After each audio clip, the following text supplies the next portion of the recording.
Indonesia, salam Nusantara dari Sabang sampai Merauke, dari Medan sampai Pulau Rote. Mantara iman kita, mantara kasih kita, mantara pengharapan kita, dan kita dalam diskusi menjadi Tuhan dan Juru Selamat kita, dan Juru Selamat dunia. Jangan katakan bahwa itu bukan Tuhan, jangan katakan pula bahwa itu bukan Juru Selamat. Dia adalah Tuhan, dia adalah Juru Selamat. Kalau engkau percaya, engkau akan diselamatkan.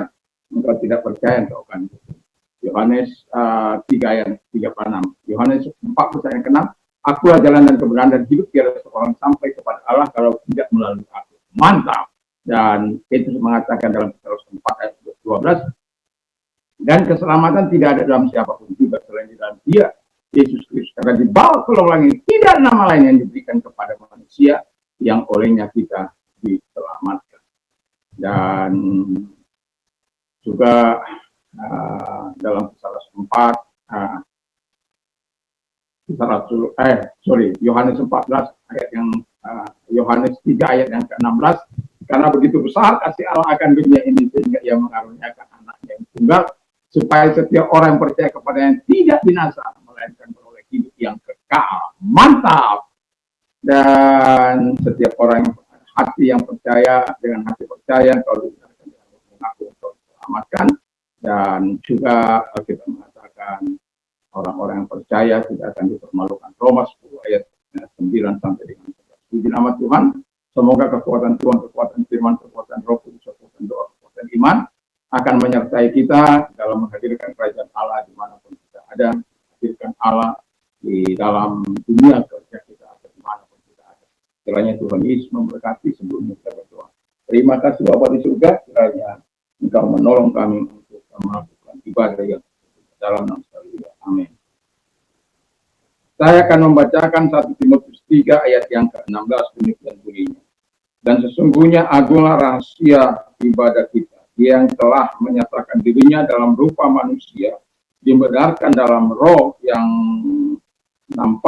menampakkan dirinya kepada malaikat-malaikat, diberitakan di antara bangsa-bangsa yang tidak mengenal Allah, yang dipercayai di dalam dunia, diangkat dalam kemuliaan. Haleluya, luar biasa Yesus itu.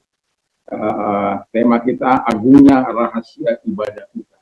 Jadi kalau kita beribadah, ingatlah betapa dahsyatnya Tuhan itu, betapa luar biasanya. Tetapi ada orang-orang juga di akhir zaman, kalau Anda baca dalam 1 Timotius 3 ayat yang ke-16 dikatakan di sana bahwa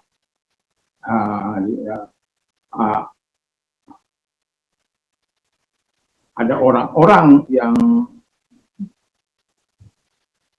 having, dalam bahasa Inggrisnya, having a form of godliness but denies its power, from that people turn away. Jadi memiliki ibadah tetapi menolak kuasa ibadah itu. Dari orang-orang semacam itu jauhilah. Matius 15 mengatakan bagaimana Tuhan mengatakan sesuatu kepada kita di dalam dunia ini, di mana Yesus itu mengingatkan mereka, karena mereka beribadah hanya dengan mulut mereka, tapi hati mereka tidak serahkan. Ajaran yang dilakukan ajaran manusia. Jadi di sini Yesus mau menyatakan betapa agungnya rahasia ibadah kita, karena Yesus menyatakan dirinya dalam rupa manusia. Jadi dalam rupa manusia Dia menyatakan diri kepada kita dan menyatakan kemanusiaannya dalam hidup kita. Dia inkarnasi di dalam dunia ini. Dia mengambil rupa seorang manusia, bahkan dikatakan Alkitab dengan jelas, walaupun dalam kesalahannya dengan Allah, tetapi Dia tidak mempertahankan hak itu. Supaya apa? Kita manusia yang berdosa ini dapat diselamatkan melalui penyalipannya di kayu salib. Dan Dia mati sampai mati di kayu salib dalam ketaatannya. Jadi dalam kemanusiaannya Dia memang mati. Karena memang Alkitab katakan bahwa Dia yang telah menyatakan diri dalam rupa manusia. Kalau orang-orang di luar sana banyak kali mengatakan manusia kau dituhankan, tapi mereka tidak tahu di dalam diri Tuhan ada dua sifat yang tidak bisa terlepas, yaitu di mana Dia 100% manusia, di mana Dia 100% Allah. Dalam kemanusiaan Dia mati sebagaimana 1 ayat 18, tapi dalam ketuhanannya Dia tidak pernah mati. Dan itu sebabnya Dia layak diagungkan untuk selama-lamanya, karena Dia memang ada di surga. Dari surga dia datang, pulang ke surga, dan akan datang lagi ke bumi ini untuk menyediakan tempat dan membawa kita ke sana. Haleluya. Yang kedua dikatakan, Yesus dibenarkan dalam roh. Jadi bahwa kita tahu bahwa Yesus itu dibenarkan dalam roh. Karena pada waktu zaman kita, Yesus mengatakan orang harus menyembah di dalam roh dan kebenaran. Ya, jadi dalam kehidupan kita, Roh Kudus itu sangat memegang peranan penting untuk membawa kita kepada kebenaran. Kalau tanpa Roh Kudus kita tidak akan bisa hidup dalam kebenaran Yesus. Kita tidak akan pernah hidup dalam rahmat-Nya. Kita tidak akan pernah dalam kehidupan ini. Kita akan terus menolak Yesus dalam kehidupan kita. Karena Roh itulah yang menuntun kita kepada kasih karunia Tuhan, sehingga kita dibenarkan dalam roh oleh Bapa di surga. Yang ketiga kata firman Allah, Yesus menampakkan dirinya kepada malaikat-malaikatnya. Wow. Jadi seringkali Yesus menyatakan bahkan kalau dia mau dia bisa menggerakkan malaikat-malaikatnya. Jadi Yesus menampakkan dirinya kepada malaikat-malaikatnya dalam kesusahan, malaikat-malaikatnya melayani dia dalam apapun, memberikan kekuatan kepada dia. Dan bukan berarti Tuhan itu lemah, ya, bukan. Tetapi sebagai manusia, dia tentu kita sebagai manusia punya titik nadir, titik kelemahan. Tetapi walaupun demikian, walaupun Yesus itu mengatakan, kalau boleh cawan ini lalu, biarlah lalu, tapi bukan kehendakku, tapi biarlah kehendak Bapa di surga. Dan kekuatan dari Tuhan, kekuatan dari Bapa menyertai, kekuatan dari Roh menyertai dia. Dan jadi kalau kita beribadah kepada Tuhan Yesus Kristus, beribadahlah dengan sungguh. Serahkan hati, serahkan hidup kita, persembahkan roh, jiwa, dan tubuh kita sebagai persembahan yang hidup dan kudus. Karena itulah ibadahmu yang sejati. Itu sebabnya kita katakan tema kita agungnya rahasia ibadah kita. Karena tidak ada seorang pun yang menikmati kuasa kebesaran Tuhan dalam kehidupan ini kalau dia tidak sungguh-sungguh.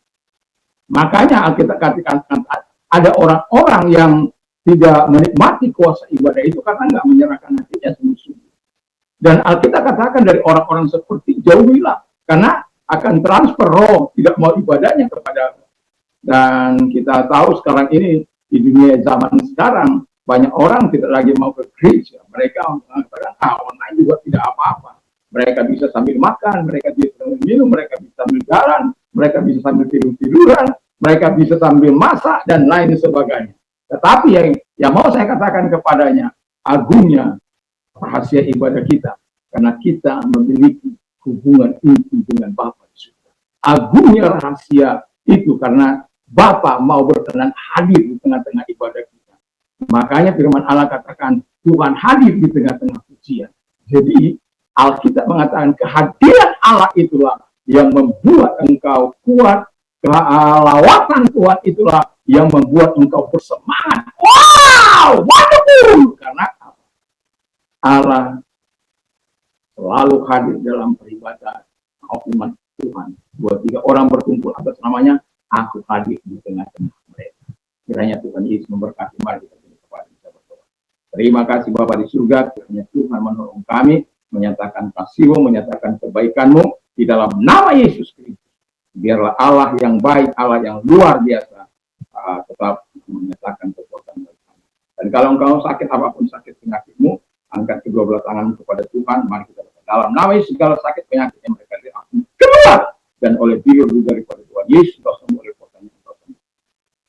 Terima kasih buat kesembuhan-Mu kepada mereka Tuhan. Dan kalau engkau sudah mengalami masalah kesulitan, problema dalam hidup yang datang kepada Tuhan, mari kita berdoa. Angkat dan arahkan tangan kepada Tuhan. Lihat tangan-tangan yang diarahkan kepadamu. Engkau berkata, kalau kami bersuruh dalam kesesakan kami, dalam penderitaan kami, engkau mendengarkan kami, dan engkau membebaskan kami. Terima kasih Bapa di surga, dalam nama Yesus Kristus. Biarlah tangan-tangan yang diangkat kepadamu, dan tolong mereka sesuai dengan kebutuhan mereka di dalam nama Yesus. Terima kasih buat pertolongan kepada mereka, dan terima kasih buat kebaikan kepada mereka. Dalam nama Haleluya. Amin. Kiranya di pagi hari ini Tuhan Yesus memberkati kita dan menyatakan segala kasih dan kemurahan-Nya dalam hidup ini. Dan biarlah kita sadar bahwa kita sebagai terang yang memberikan Allah sebagai garam, yang memberikan cita rasa kepada dunia ini. Dan sadarilah Allah itu menyertai engkau sampai kepada kehidupan menjadi Allah bersama dengan engkau sampai selama-lamanya. Mantap, mantap, mantap.